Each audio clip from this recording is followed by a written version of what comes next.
Hi everyone, this is OCD Live. I'm Ali Agreement, and let's get to some questions. So the first question I have is, hi Ali, what should I do? Because when I listen to music, someone from the past pops up and the lyrics makes my mind start being creative. Do I stop listening to music? And also at other not good times, the person pops up in my mind and starts telling me stuff that I don't want to do. I feel so sad. So, okay, the more you avoid your regular behaviors because of OCD, the more OCD thoughts you are going to get. Because what your mind is doing is it's seeing that you're avoiding because you are scared, and it's going to bring on more of these thoughts. So it's very important for you to not alter your routine in any way. And this goes for no matter what kind of OCD you have, no matter what kind of, when your OCD pops up, it's very important not to do anything different specifically because of OCD, because every time you alter your routine, you're sending a signal to your mind that you are afraid. And your mind is going to send you more thoughts, and then you're going to get more afraid, and then it's going to send you even more thoughts. So it becomes this kind of never-ending loop. And to get out of the loop, you have to do the things you would normally do, even though you're going to have the fear, even though you're going to feel uncomfortable, because you're going to feel uncomfortable only for a certain period of time. It's not going to last forever. So for a while you will, and then it's going to start slowly, kind of, the anxiety is going to start going down and down until it's going to be gone. But you have to get your mind used to doing those everyday things the same way you were before these thoughts started coming into your mind. So the next question is about BDD. BDD is a body dysmorphic disorder, and it's kind of similar to OCD, so the person just wanted me to talk about it. So basically, it's the same kind of thing where the more you're paying attention to a specific body part or how something looks, the more you start to get into it. So you need to pull away and say, okay, you know what, it doesn't matter, I'm not paying attention, I'm not going to examine it in that close of a detail. Because the more you examine, the more your anxiety goes up. And it is the same kind of thing as with OCD, where the more your anxiety goes up, the worse you will feel about the situation, because you're looking at it from a perspective of, kind of under the microscope, right? Where everybody else is looking at it from the perspective of like, oh, whatever, just a body part, whatever it is that you're concerned about, you know what I mean? So it's not allowing yourself to dig in and analyze, because that's the problem with OCD, no matter what type of OCD it is the analyzing, the trying to figure it out, the trying to solve it. And don't do any online research, because that kind of feeds into it as well. So I'm not an expert on BDD, but those are kind of the basics that you can definitely apply as you would to OCD to this thing as well. So the next question I have is, why is rumination mental checking so bad, and how can I prevent it? And I've already kind of replied to this, that the rumination and mental checking is done out of fear. The mind doesn't understand that you're ruminating or that you're checking, but it does understand that you're looking into the situation, that you're bringing up this particular situation, and you're bringing up the situation with a sense of fear. That it gets. So it gets that connection, that situation equals fear. And that's the signal that you're sending when you're doing these things. When your mind receives that signal, what it does is it sends you more anxiety and more fear. It doesn't matter what the thought is. If you're sending a thought with fear that you're genuinely worried about, right, it's going to send you more of it back. Because with OCD, you're taking the thought seriously. You're genuinely taking it seriously, So your mind sees that you are really scared, like you're not faking being scared, you are actually scared, and it is trying to protect you. So that's why it's so damaging. And that's why it's the same whether you're doing rumination, mental checking, avoidance, asking people, just, however you're thinking about the situation, however you're trying to solve the situation, you're showing your mind that you are afraid. And that's the problem of it all. It's not actually the avoidance or the rumination. It's that you're showing your mind that you're afraid. How can you prevent it? honestly, just really trying to stay focused on other things and doing your best not to go into the situation. However, you need to do it, and it's not all or nothing game. Every time you send your mind a signal that this matters to you, that you are actually very scared, you're making yourself worse. If you're sending your mind the signal that you're feeling the fear, but you're choosing not to be scared, you're getting better. And it's like that, where it's not all the time. Like I say with the percentage, try to go 80-20, right? So 80% of the time try to send the right signal as much as you can, and 20% of the time there will be that 20% that you fail. That's just natural, because we're not robots. So sometimes you will pay attention, but most of the time you have to choose not to pay attention and start living your life as if you already got over OCD. So start doing things as if you're already better, because the more you are out doing things, going to work, spending time with friends, spending time with family, being outside, all of these things show your mind that you are not actually in danger, and actually they do help you recover. Now, when you do these things, the refocusing aspect, right?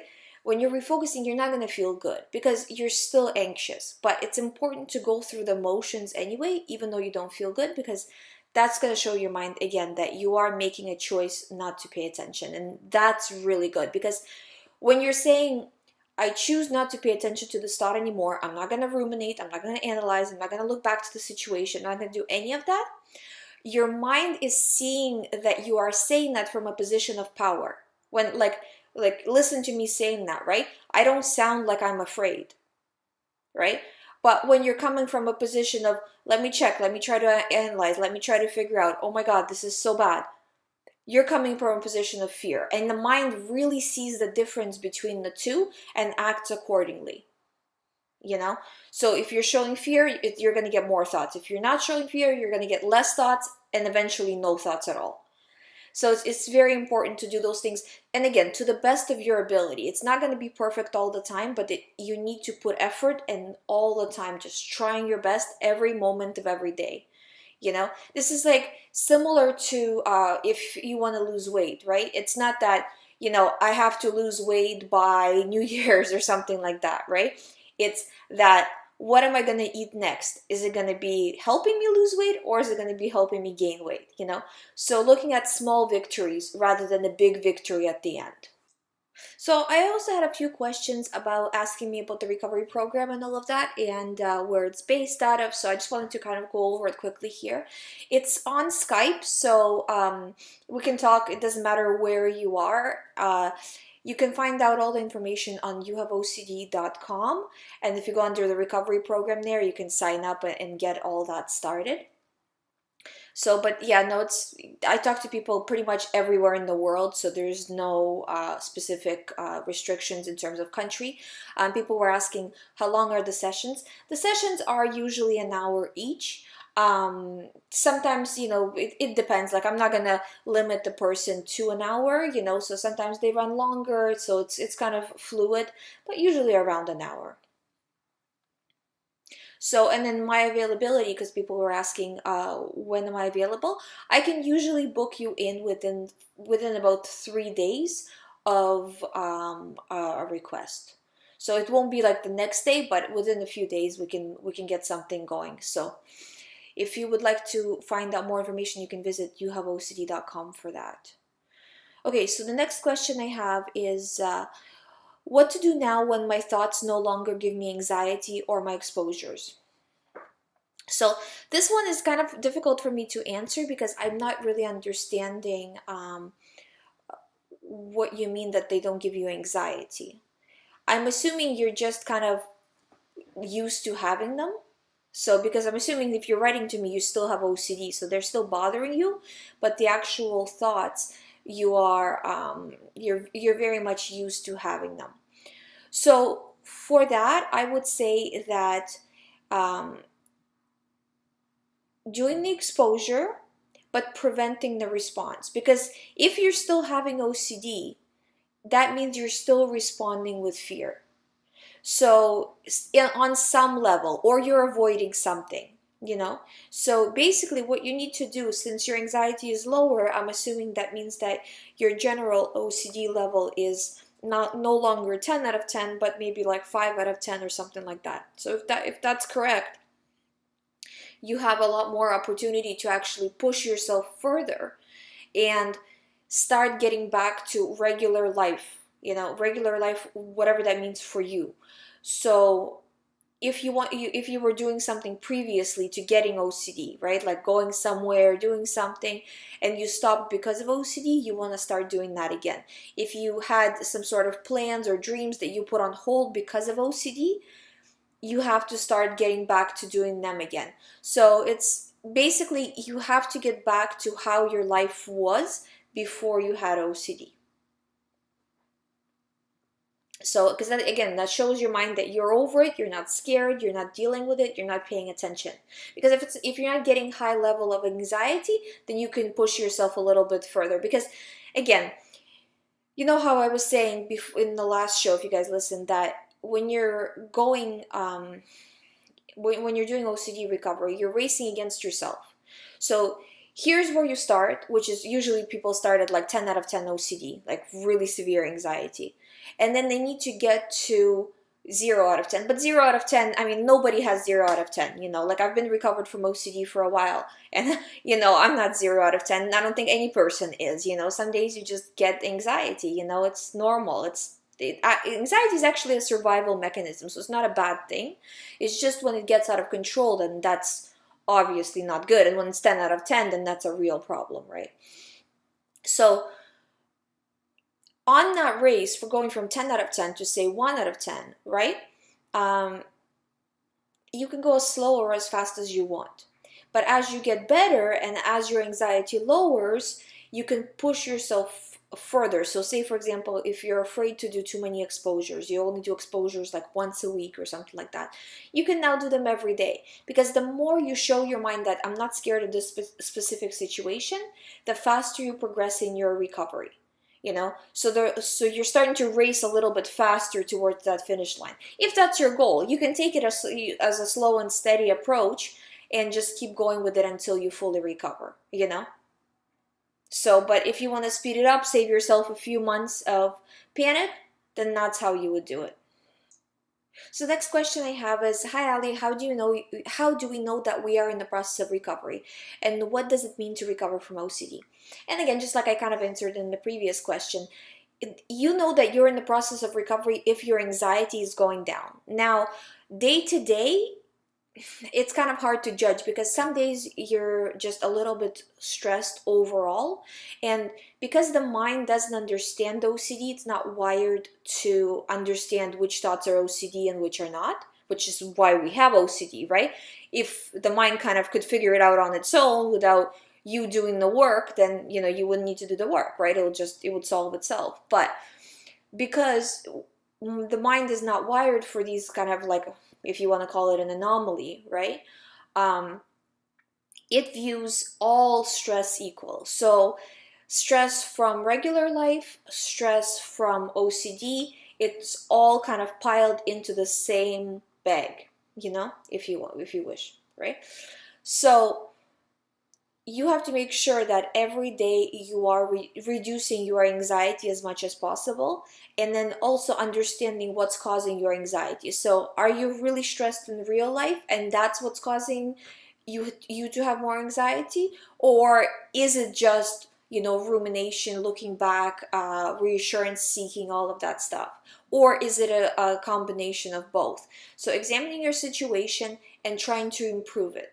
And you should see steady progress week to week. Day to day, probably not. Week to week, you really should see progress. Unless, like I said, it's a long-term stress and there's a kind of like unexpected life situations that are happening to you, then it could be even month to month. But most people, week to week, you should see it go down. So for example, first week your anxiety is 10 out of 10, second week your anxiety is 8 out of 10, third week your anxiety is 7 or 6 out of 10, so something like that. And that's how you see progress. If you're not seeing the anxiety go down, that's not good. It means you're analyzing, somewhere you're paying attention. So you kind of have to examine and see where that's happening. And usually I see a lot of progress in the beginning. So when a person goes 10 out of 10, starts at 10 out of 10 and goes down to 7, that goes really fast. But for some reason, I usually see it slow down between 7, 6 to, going away completely. And I think that that's just because people generally don't work as hard in that period of time, because they're already better, they already know how to do it, and they just kind of let the thoughts go some of the time, and then that makes the thoughts go back up. So you start to, in that race, you start to almost go backwards because, oh, I paid attention here, oh, I paid attention there, and then it starts to kind of ramp up again, So you have to be vigilant with it and finish the race, not just like halfway. So that's important as well. And again, like I said in the previous question, fully recover from OCD means not to have thoughts that are outrageous, thoughts that nobody else would worry about, Will you still have anxiety? Yes, you will still have anxiety, but your anxiety will be within what is called the normal range, right? Some days it will be worse, some days it will be none, but it will be within normal range. It won't be so much that you cannot function. So I've gotten a lot of questions about relationship OCD. So I just kind of wanted to touch base on that. And again, it's relationship OCD is not any different than any other type of OCD. The more you pay attention to the thoughts, the more you try to analyze, the worse you're going to get in this. I'm telling you, as soon as you pull out of getting in depth into the thoughts, you will start to feel better. But the more time you spend analyzing and going over and trying to figure it out, the worse you will get. The more it will, the more fear you will start to feel. So it's very important to refuse to pay attention. Anything that has to do with your relationship that's giving you anxiety is automatically should be considered an OCD thought. And this goes for any actually type of OCD, not specifically just your relationship OCD, right? That anything to do with your theme is immediately, it has to be attributed to OCD. And now I'm moving on, right? So it's OCD, I'm not paying attention, I'm not going any further with it in my mind, I'm definitely not asking for reassurance, I'm definitely not checking, I'm just moving on. This should be kind of like your mantra every single day. So, and after a few days, you will start to feel better. And you have to understand that there's no magic bullet, there's no magic pill that will solve this for you. You need to put in the work. So every moment of every day that you're getting bombarded with these thoughts is every moment of every day that you have to choose to disregard. Nobody else can do this for you. You have to do it. So you get a thought about a relationship, you're choosing not to pay attention.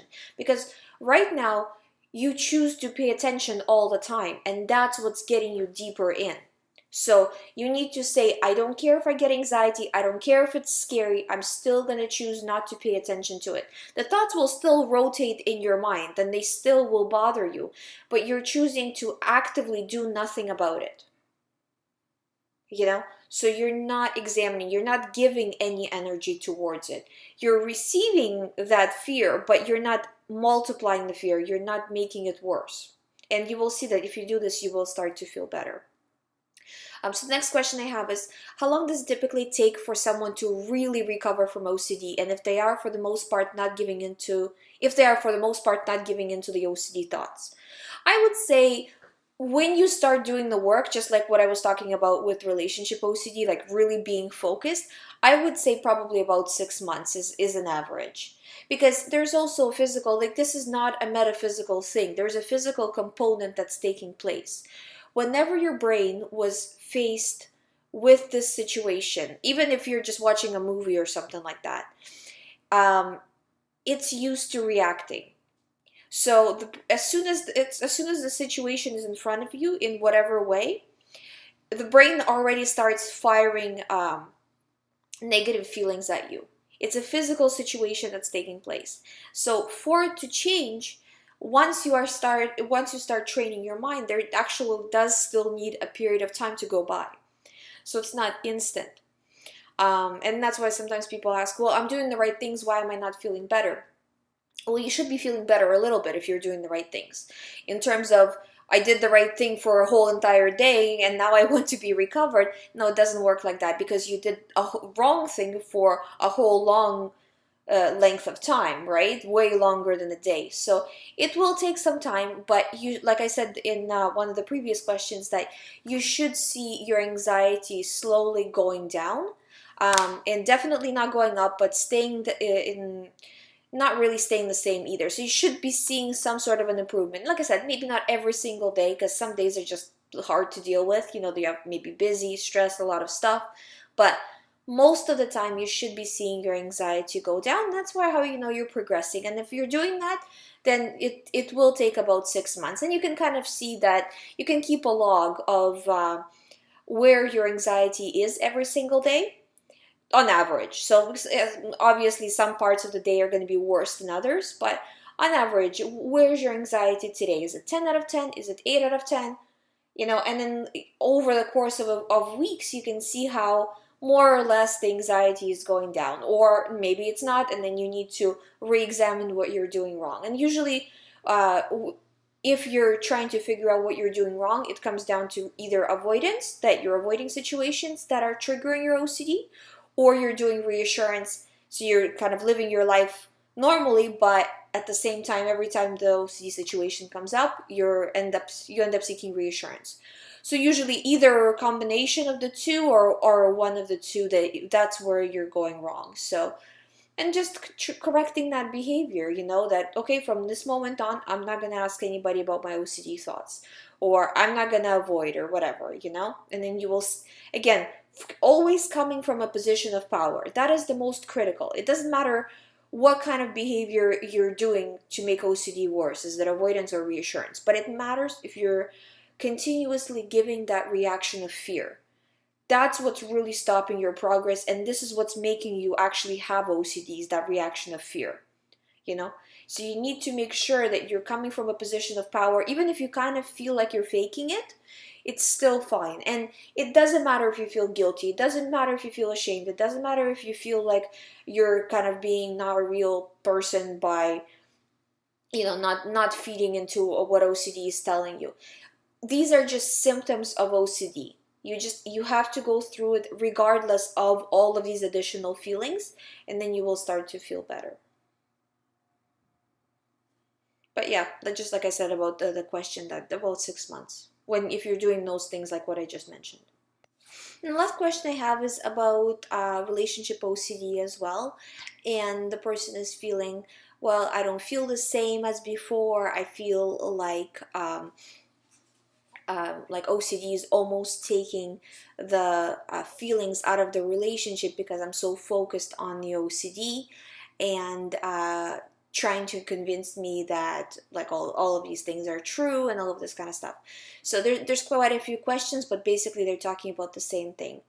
And again, all of these are products of OCD. So just like the person will, if they have harm OCD, they'll feel guilty. What if I harm somebody or whatever?